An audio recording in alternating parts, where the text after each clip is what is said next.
ओम महालक्ष्मी नमो नमः। आइए जानते हैं दीपावली में कैसे धन पोटली बनाएं। पिछले साल की जो सामग्री है पोटली में रखी हुई उसको कब हटाना है और कहाँ रखना है, किस स्वरूप में आपको इसका प्रयोग करना है, ध्यान से सुनिएगा। कोई सामग्री न मिले तो क्या करें और साथ ही कौन से मंत्र का उच्चारण करें, संपूर्ण श्रेष्ठ जानकारी आपको इस वीडियो में मिलेगी, तो अंत तक आप बने रहिएगा। सबसे पहले कभी भी मन में ऐसा ना सोचे कि मेरे पास कम सामग्री है तो इससे माता लक्ष्मी प्रसन्न नहीं है। ऐसा नहीं है, जो है जैसा है जिस स्वरूप में है, तेरा तुझको अर्पण क्या लागे मेरा, ऐसी प्रार्थना करते हुए आप अपने घर पर दीपावली की रात को, ठीक है, दिवाली की रात जो मुख्य दिवाली होती है उस दिन स्थिर लग्न में और साथ ही वृषभ लग्न में यह जो है सुंदर रूप में बनाई जाती है। दीपावली कब है और स्थिर लग्न और वृषभ लग्न का समय मैंने पहले ही वीडियो में बता दिया है, जो कि शास्त्र प्रमाणिक है, आप उसे जरूर देखिएगा। अब धन पोटली दीपावली की रात को जब आप पूजन करते हैं उस समय बनाई जाती है। कोई सामग्री नहीं मिले तो कोई दिक्कत नहीं, जो है कम सामग्री में भी आप सभी इसका प्रयोग कर सकते हैं। दीपावली की पूजा में धनिया जरूर खरीद कर लाया जाता है। धनिया धन खींचने का कार्य करता है और माँ लक्ष्मी को बहुत अधिक प्रिय है, तो थोड़ा सा ही सही एक मुट्ठी आप धनिया घर खरीद कर लाएं। जहाँ पर भी आपके महालक्ष्मी का पूजन हो, जैसे आपके घर पर छोटी सी आप पूजा करते हैं महालक्ष्मी या बड़े विस्तृत स्वरूप में पंडित जी आकर करते हैं या स्वयं से आप करते हैं, वहाँ पर एक इस तरह से प्लेट ले लीजिए, सामान्य सरल सी प्लेट कोई सी भी हो वह आप ले लीजिए, या कोई कटोरी ले लीजिए, या किसी कपड़े में भी आप जो है इसे बिछाकर रख सकते हैं। सबसे पहले आपको लेना है धनिया, जो कि आराम से सुलभ है, आसानी से मिल जाता है, वह आप लीजिए। साथ के साथ पीली सरसों, पीली सरसों आप जानते होंगे माता लक्ष्मी का स्वरूप मानी जाती है। परिवार में, व्यापार में कोई परेशानी आती है, जैसे कई बार व्यापार बंधन, लक्ष्मी बंधन, अलग अलग उल्टी बुद्धि के लोग होते हैं, वह किसी न किसी स्वरूप में कर ही देते हैं। ऐसे में पीली सरसों का प्रभाव यह होता है कि आपके जीवन में पैसा कभी गलत जगह खर्च नहीं होता है। ऐसे में आपको पीली सरसों थोड़ा सा लेनी है, ज़्यादा नहीं परेशान होना है। एक छोटी सी ही पोटली होती है तो थोड़ा सा सामान से काम चल जाता है। तो पीली सरसों, धनिया आप ले लीजिए। साथ के साथ इन्हें इस एक प्लेट में हल्दी के साथ, देखिए हल्दी मैंने कैसे ली है, लंबी सुंदर अवस्था में, टेढ़ी मेढ़ी ना हो, खंडित ना हो, इस बात का ध्यान रखते हुए, भले ही छोटी अवस्था में हो परंतु परिपूर्ण लंबी अवस्था में टेढ़ी मेढ़ी हल्दी इस पूजा में नहीं ली जाती है। तो अच्छी अवस्था में हल्दी ले लीजिए। हल्दी की गांठ किसी कारण से नहीं मिलती तो 2 चुटकी हल्दी या 5 चुटकी हल्दी पिसी हुई भी आप काम में ले सकते हैं। मैंने लिया है चांदी का सिक्का, जिसमें लक्ष्मी गणेश बैठी हुई जो है वर मुद्रा में है। आप संभव हो तो चांदी का सिक्का ले आए, नहीं है कोई दिक्कत नहीं। कई परिवारों में इतनी क्षमता नहीं होती है, इतनी सामर्थ्य नहीं है कि जो है विशेष तौर पर चांदी का सिक्का ला पाए, तो कोई बात नहीं, आप सिर्फ इन चीज़ों को भी ले सकते हैं, जैसे कि लौंग, इलायची, परिपूर्ण अच्छी अवस्था में बड़ी बड़ी लौंग लीजिएगा, 2 ले लीजिए, 2 जो है आप सभी इलायची ले लीजिए। सुपारी, जो कि जो है रिद्धि सिद्धि गौरी गणेश का स्वरूप मानी जाती है, 2 सुपारी की आवश्यकता पड़ेगी।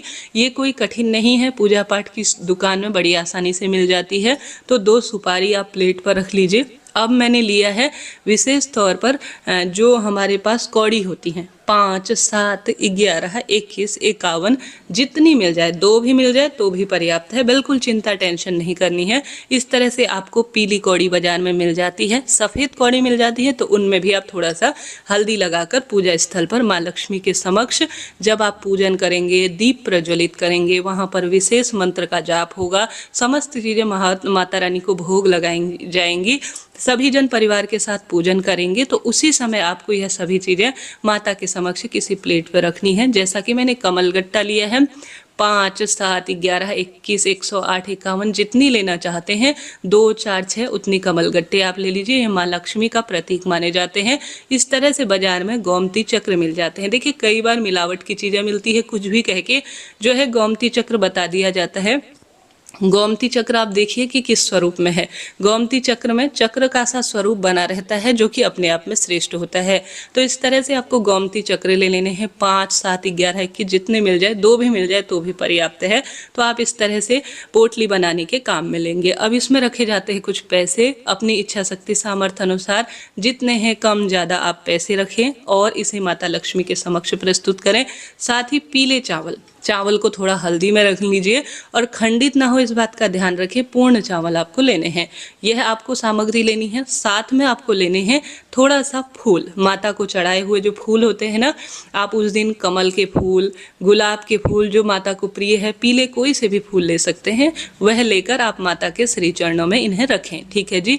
अब आपको आवश्यकता पड़ेगी इसके साथ साथ इस तरह से बाजार में मिलने वाले विशेष तौर पर जो पोटली होती है, पिछले साल की पोटली है, उसे भी काम में ले सकते हैं। नहीं तो नवरात्रि में या आपकी पूजा स्थल पर कोई लाल या गुलाबी कपड़ा है, लाल या गुलाबी को ही यहाँ पर प्राथमिकता दी जाएगी, वही आप लाल या गुलाबी कपड़ा लीजिए।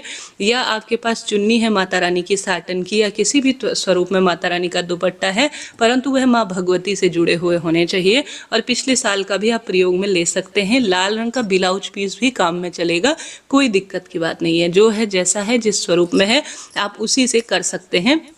नहीं तो एक बार ले आइए और उसी का प्रयोग हर साल किया जा सकता है। अब जब आप पूजन करेंगे जहाँ पर, वहाँ पर आपको माता के समक्ष इन्हें प्रस्तुत करना है और माता के कौन से मंत्र का जाप करना है। देखिए, आप माता से जुड़े हुए कई मंत्र हैं। सबसे सरल मंत्र चाहें तो आप कमलगट्टे की माला से 108 बार जाप कर सकते हैं, या आपको कमलगट्टे की माला में या किसी भी स्वरूप में मंत्र जाप करना नहीं आता है, कोई दिक्कत की बात नहीं। आप स्तुति कर सकते हैं। घर पर जो पूजन पाठन होगा उससे भी यह चीज़ें अभिमंत्रित हो जाती हैं। संभव हो तो आप मंत्र जाप करें। जैसे कि आप इस मंत्र का जाप कर सकते हैं, ओम श्रीं ह्रीं श्री कमले कमलाय प्रसीद प्रसीद ओम श्रीं ह्रीं श्रीं महालक्ष्मी नमः। इस मंत्र का जाप भी किया जा सकता है, जो कि सबसे शक्तिशाली मंत्र माना जाता है धन प्राप्ति, कर्ज मुक्ति, व्यापार वृद्धि का। इस मंत्र का भी जाप कर सकते हैं। आप गूगल में भी सर्च कर सकते हैं इस मंत्र को। अगर आप बोलने में दिक्कत होती है तो मोबाइल में इसे चलाकर छोड़ दीजिए और अपनी पूजा पाठ को करते रहिए, ताकि यह सभी चीज़ें अभिमंत्रित हो जाए। दूसरा मंत्र जो मैं हमेशा कहती हूँ, ओम श्री महालक्ष्मी च विद्महि विष्णुपत्नी च धीमहि तन्नो लक्ष्मी प्रचोदयात। इस मंत्र का भी आप जाप कर सकते हैं। यह साधारण सरल तरीके से ओम महालक्ष्मी नमो नमः, इस मंत्र का भी जाप कर सकते हैं।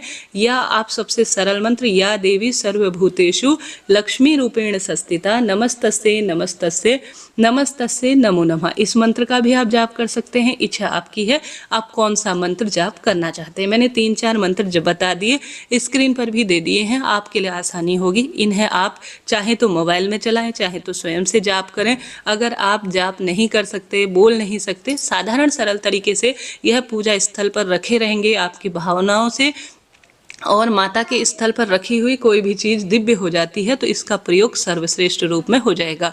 अब प्रश्न आता है कि दीदी पिछले साल की सामग्री का हम क्या करें। देखिए, उसी रात को आपको पिछले साल की सामग्री को अपने स्थल से हटाना है, अर्थात तिजोरी से ऐसे निकालना है। उसमें से धनिया और जो है जो पुष्प होते हैं वह हल्के से जो है कहीं ना कहीं थोड़े से पुराने हो चुके होते हैं, कई बार उनमें घुन इत्यादि भी लग जाती है, और हल्दी की गांठ भी खराब होती हुई दिख जाती है। तो उसे आप सभी अपने घर के गमले में छोड़ दीजिए, या पीपल आंवला वृक्ष की जड़ में छोड़ दीजिए, या अपने घर के जो है आप कोई गार्डन है वहाँ पर छोड़ सकते हैं। परंतु कमल गट्टा और साथ के साथ जो गोमती चक्र है, इनको तो कई सालों तक प्रयोग में लिया जाता है। आप रात्रि को इन्हें निकालें, इसमें कुछ चीज़ें नई सम्मिलित कर कर माता के समक्ष रखकर वापस आप तिजोरी में जो है उसी जो मैं जैसे रख रही हूँ इसी तरह से आप रखकर वापस से तिजोरी में रख लीजिए। धन की बात करें तो धन पिछले साल का आप प्रयोग में अब ले सकते हैं, उस स्थान पर आप नया धन प्रयोग में ले। साल भर इस पोटली को छुआ नहीं जाता है। जिस स्थान पर है वहाँ पर आप स्वास्तिक बनाकर इसे जो है दीपावली की रात को, जैसे आपने दीपावली की रात्रि पूजा की सांझ के समय प्रदोष काल में, और मध्य रात्रि में आपको समय लगे तो मध्य रात्रि में बना लीजिए, नहीं तो सुबह स्नान इत्यादि से निवृत्त होकर या मध्य रात्रि में ही या रात्रि में 10-11 बजे जब आप जो है अब सोने के लिए हम जाए माता लक्ष्मी के समक्ष ही विश्राम करें, वहाँ पर आप बैठकर धन पोटली दिवाली की रात अपनी तिजोरी में रख लीजिए। 2-4 घंटे मंदिर स्थल पर रखकर आप रात्रि को या सुबह जब भी आपको समय मिले आप सभी को जो अभिमंत्रित सामग्री है, जैसा मैंने पोटली में आपको दिखाया कर उस तरह से थोड़ा थोड़ा सामग्री, बहुत ज़्यादा रखेंगे तो पोटली फटने का डर रहेगा। थोड़ा इसमें से सामग्री आप पोटली के स्थान पर जहाँ पहले रखी हुई थी तिजोरी में या व्यापार स्थल पर आपको रखना है, और बार बार इसको निकालना नहीं है। ऐसे के ऐसे ही यह पोटली साल भर रखी रहेगी, पुरानी वाली आप निकाल सकते हैं। तो इस तरह से यह जानकारी थी कोई प्रश्न हो आप कमेंट्स के द्वारा पूछ सकते हैं। आपका चैनल है, सब प्रश्नों का उत्तर आप प्राप्त करेंगे। राधे राधे, जय श्री कृष्ण।